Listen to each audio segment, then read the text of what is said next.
بسم الله الرحمن الرحيم الصلاة والسلام على أشرف المرسلين ربي اشرح لي صدري ويسر لي أمري واحلل عقدة من لساني يفقهوا قولي ربي زدني علما يا كريم ربي زدني علما يا كريم ربي زدني علما يا كريم. أما بعد،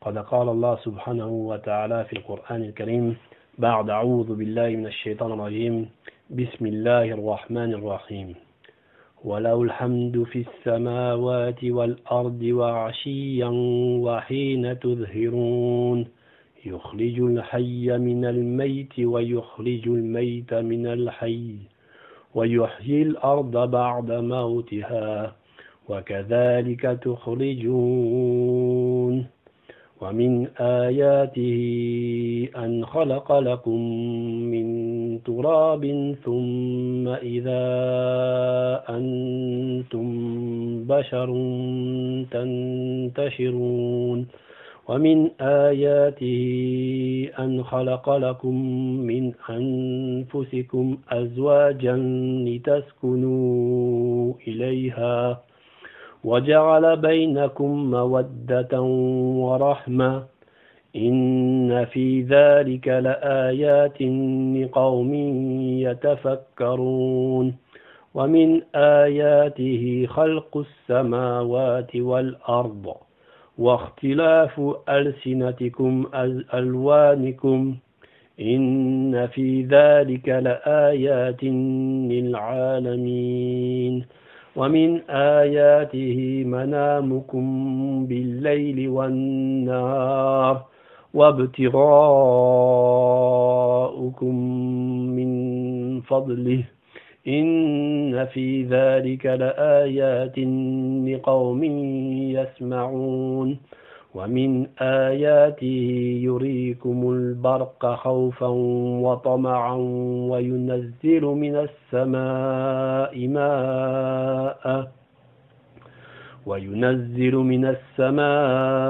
ماء فيحيي به الأرض بعد موتها إن في ذلك لآيات لقوم يعقلون. صدق Allah al-Azim.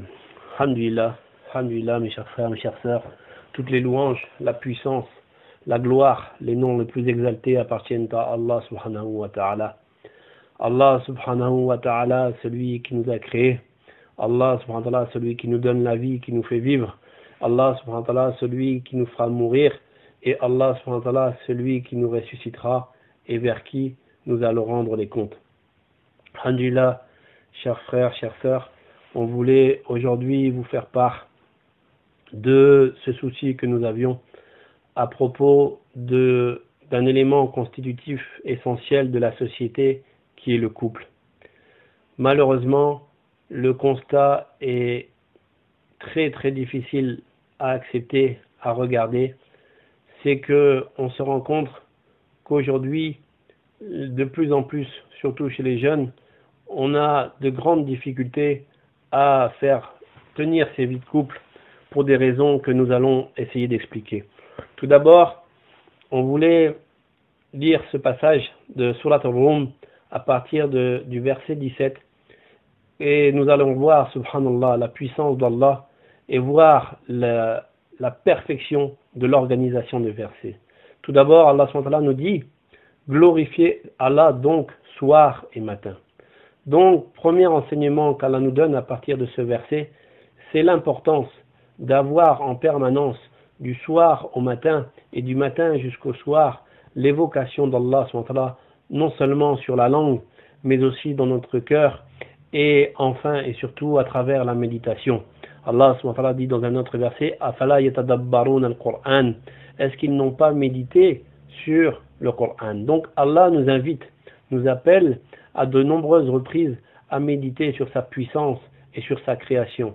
N'oublions pas, très chers frères, très chères sœurs, que pour connaître Allah subhanahu wa ta'ala, il faut, pour pouvoir l'adorer, il faut connaître ses noms exaltés. Il faut méditer et connaître sa création.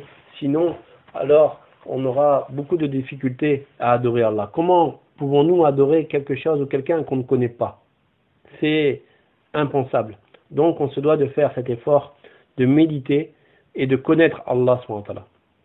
Donc, sans plus tarder, la suite des versets où Allah subhanahu wa ta'ala dit « À lui toute louange dans les cieux et la terre, dans l'après-midi et au milieu de la journée. » Deuxième partie, donc, Allah subhanahu wa ta'ala nous rappelle à travers ces deux versets 17 et 18 qui se réfèrent, et de là sont sortis l'explication et l'organisation des Khamsa Salawat quotidiennes, c'est-à-dire premièrement celle du soir qui veut dire les deux prières après le coucher du soleil, Al-Maghrib ou Al-Aisha, ensuite le matin, Salat al-Fajr, ensuite le midi, Salat al-Bor, et enfin l'après-midi, Salat al-Asr.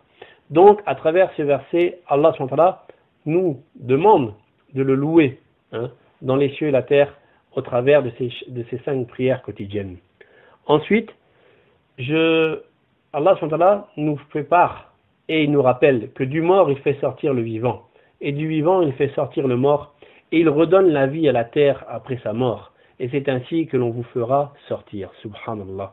Allah nous invite à travers ces versets à méditer sur la façon dont Allah nous a fait vivre, dont Allah nous a donné la vie, et comment il a organisé cette vie afin de nous faire mourir et de nous faire ressusciter par la suite. Pour cela, il nous invite à méditer, à regarder, à contempler comment ces plantes, comment tout ce qui pousse autour de nous, qui sortent de la terre, et après avoir donné la floraison, après la période de récolte, eh bien ces champs périssent, s'assèchent et deviennent donc dénués de toute vie.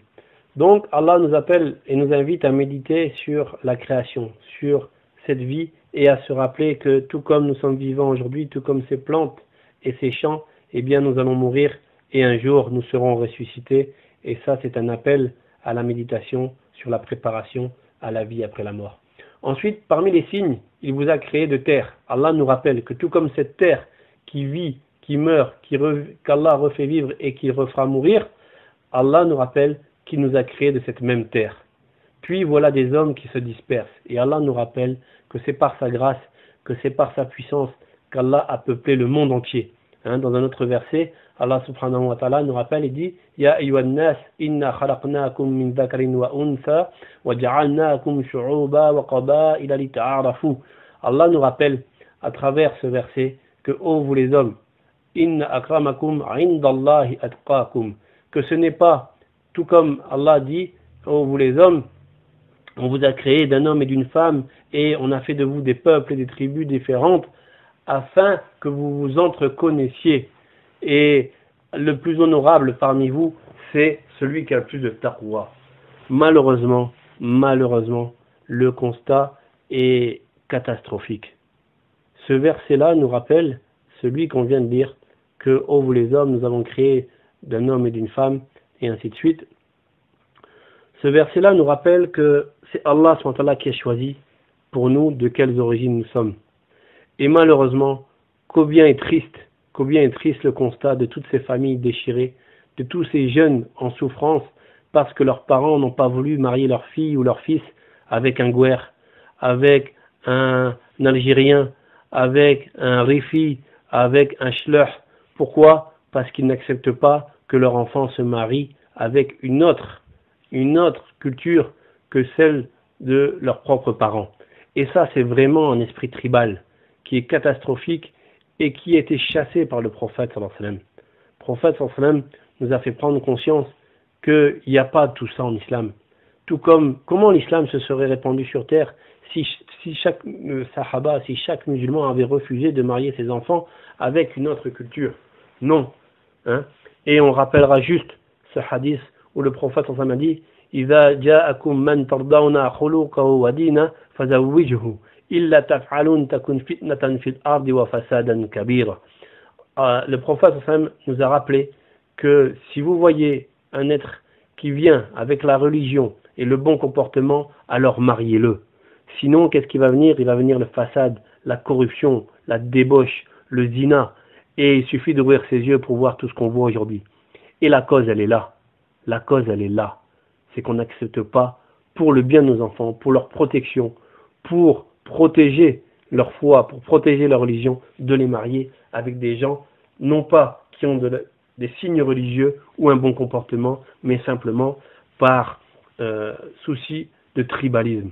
Qu'Allah nous guide. Wallah, mes frères, mes sœurs, qu'Allah nous guide et on n'a pas le droit de juger ces gens. On n'a pas le droit de juger nos ancêtres, ceux qui ont malheureusement un manquement dans leur connaissance. Et ça doit être une incitation pour chacun d'entre nous à étudier. Iqra, apprends ta religion. Pour ne pas tomber dans le panneau, apprends. Et encore une fois, on ne juge personne. Mais il faut qu'on comprenne que ça ne peut pas continuer. Il faut qu'on comprenne qu'il est important de s'instruire. Donc ensuite, Allah subhanahu wa ta'ala nous dit, et c'est le sujet d'aujourd'hui, parce qu'il faut vraiment qu'on arrive à trouver des solutions.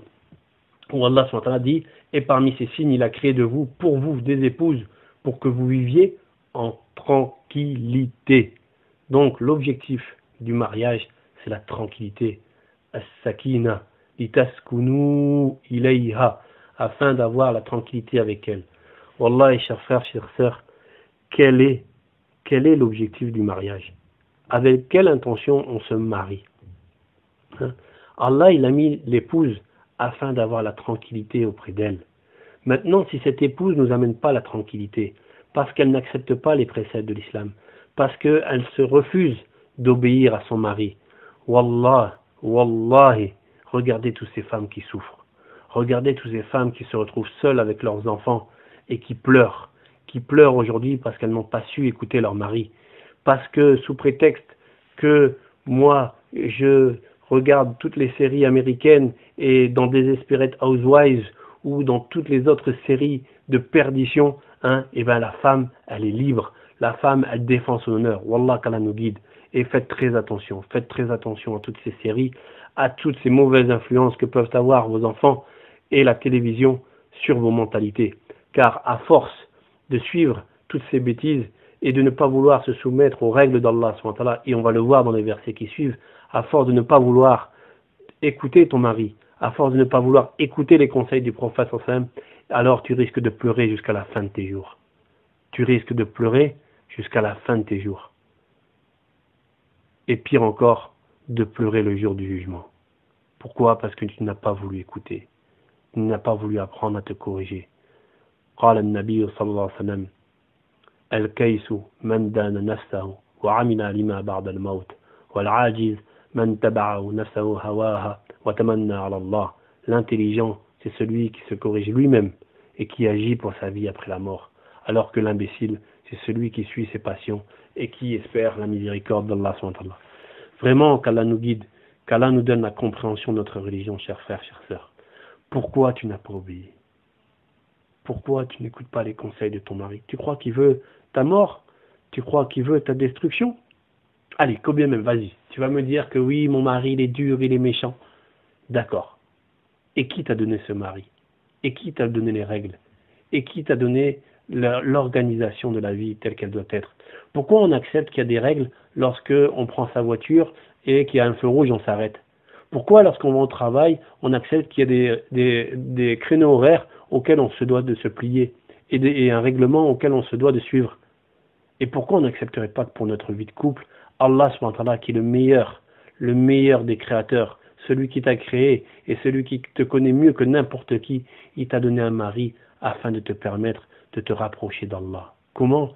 En te corrigeant, en essayant avec sagesse, avec douceur, de progresser dans ta religion et dans ta proximité d'Allah. Donc, chères sœurs, c'est une invitation. Et vraiment, on n'insistera jamais assez. Obéissez à vos maris. Écoutez les conseils de vos maris. Combien même tu considères que tu crois que c'est ton pire ennemi? Tu crois qu'il est là pour te faire la guerre? Tu crois qu'Allah l'a mis là pour te détruire? Combien même ce qu'il te demande ou ce qu'il te dit, ce n'est pas vrai. Accepte pour Allah de te corriger et de te rapprocher d'Allah. Donc ensuite, Allah, qu'est-ce qu'il nous dit? Il nous dit, et parmi les signes, donc on reprend le verset, et parmi ces signes, il a créé de vous, pour vous, de vous et pour vous, des épouses pour que vous viviez en tranquillité avec elles, et il a mis entre vous de l'affection et de la bonté. Donc, mawaddatan wa rahma, l'amour, La bonté, elle vient d'Allah subhanahu wa ta'ala. Et vraiment, chers frères, chères sœurs, je vous invite, chaque fois qu'il y a des petites tensions dans le couple, prenez votre tapis de prière, faites les ablutions, faites l'odo, faites de rakat et demandez à Allah subhanahu wa ta'ala l'amour. Demandez l'amour dans votre couple. Pourquoi est-ce qu'on fait de dua pour les choses matérielles? Pourquoi on fait de dua pour avoir une belle voiture? Pourquoi on fait de dua pour avoir une belle maison? Et pourquoi on ne fait pas de dua pour mettre l'amour dans nos cœurs? Pourquoi on ne fait pas de dua pour mettre l'amour de mon épouse? Subhanallah, qu'Allah nous guide vraiment. Donc, ensuite, Allah dit qu'il y a en cela des preuves pour les gens qui réfléchissent. Ensuite, il dit, parmi les signes, la création des cieux et de la terre et la variété de vos idiomes et de vos couleurs. Ce qui rejoint au verset qu'on a cité tout à l'heure, concernant lorsque Allah a dit que, ô vous les hommes, nous avons créé d'un homme et d'une femme et de peuples et de tribus différentes afin que vous en connaissiez, mais le meilleur parmi vous, inna akramakum, celui qui est le plus honorable, c'est celui qui aura emmené taqwa, celui qui aura tarakul marasi, qui aura délaissé les péchés et qui aura suivi les ordres d'Allah. Donc, l'honneur n'est pas dans ta couleur, l'honneur n'est pas dans tes origines, dans le pays dans lequel tu viens, mais ton honneur dépend de ton niveau de taqwa.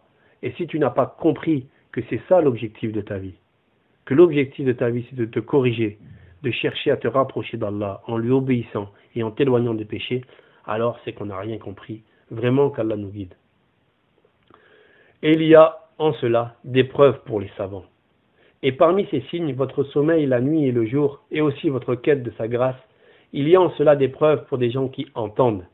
Et parmi ces signes, il vous montre l'éclair avec crainte et espoir, et il fait descendre du ciel une eau avec laquelle il redonne la vie à la terre après sa mort, et il y a en cela des preuves pour des gens qui raisonnent.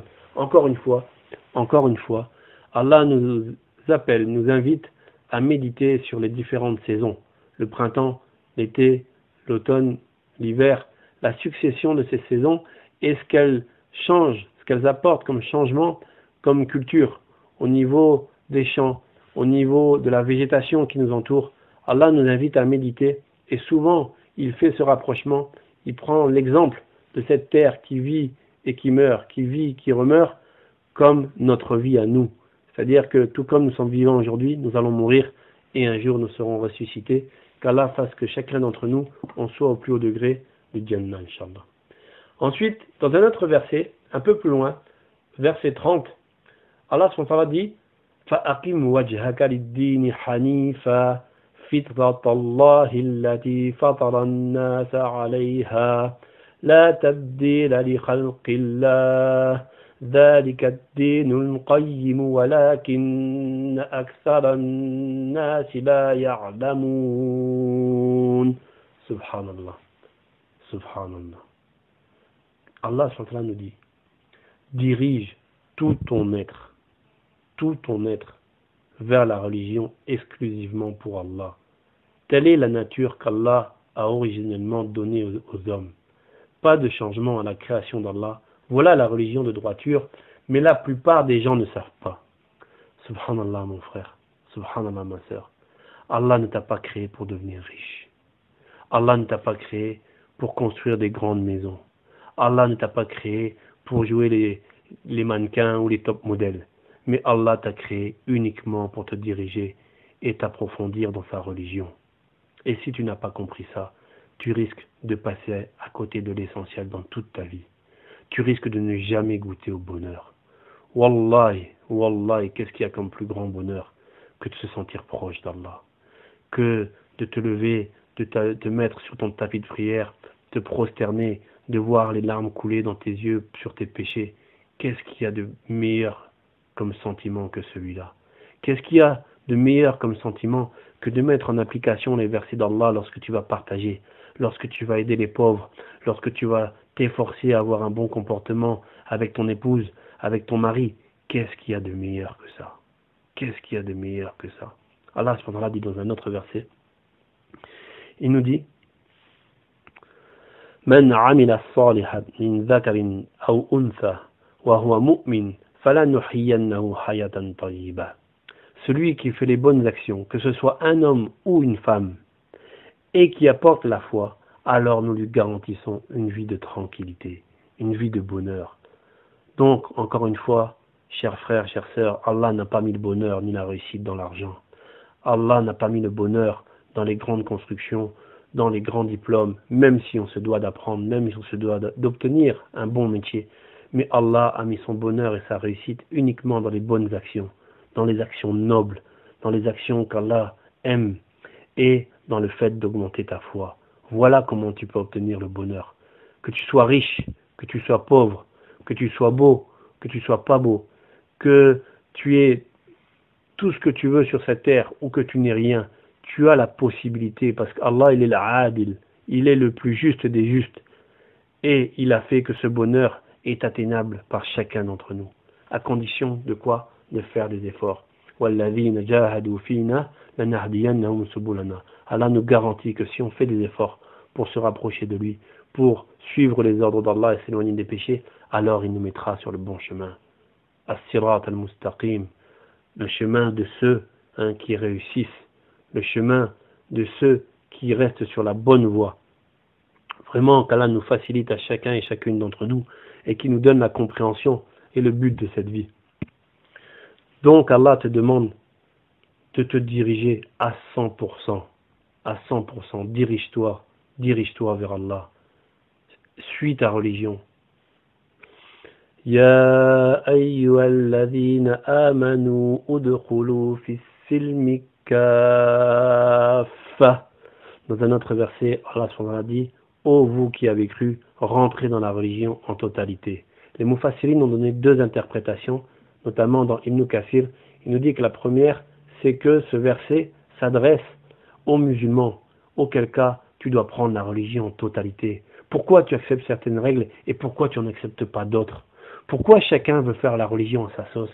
Pourquoi moi ça oui mais ça non, parce que non, moi j'aime pas, on est en 2012, non, ça ne correspond plus à nos sociétés. Non, la religion elle est éternelle et jusqu'à Yom al-Qiyamah, cette religion elle est parfaite. Cette religion elle est parfaite et si tu la suis, tu connaîtras vraiment le bonheur. Donc acceptons tous les ordres d'Allah sans en laisser un seul, sans en laisser un seul. فأقم وجهك للدين القيم من قبل أن يأتي يوم لا مرد له من الله يومئذ يصدعون. Subhanallah.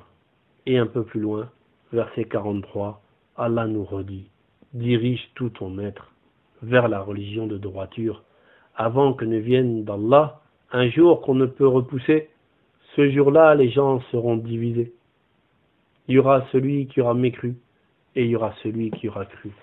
Donc voilà, on va s'arrêter là-dessus, chers frères, chères sœurs, pour résumer le sujet de ce jour. Tout d'abord, acceptons tous les ordres d'Allah. Écoutons nos maris. Acceptons l'organisation qu'Allah SWT nous a donnée. Car l'islam, c'est ita'a, c'est l'obéissance. Et sache que si tu te plais, tu te suis aux ordres d'Allah SWT, alors tu vas connaître le bonheur. Et sache que si tu veux faire qu'à ta tête, eh bien attends-toi à avoir beaucoup de souffrance, beaucoup de tristesse. Wa ma tawfiq illa billah, subhanallah wa bihamdi, ashhadu an la ilaha illa anta astaghfiruka wa atubu ilayk. Subhan rabbika rabbil izzati amma yasifun wa salamun alal mursalin walhamdulillahi rabbil alamin.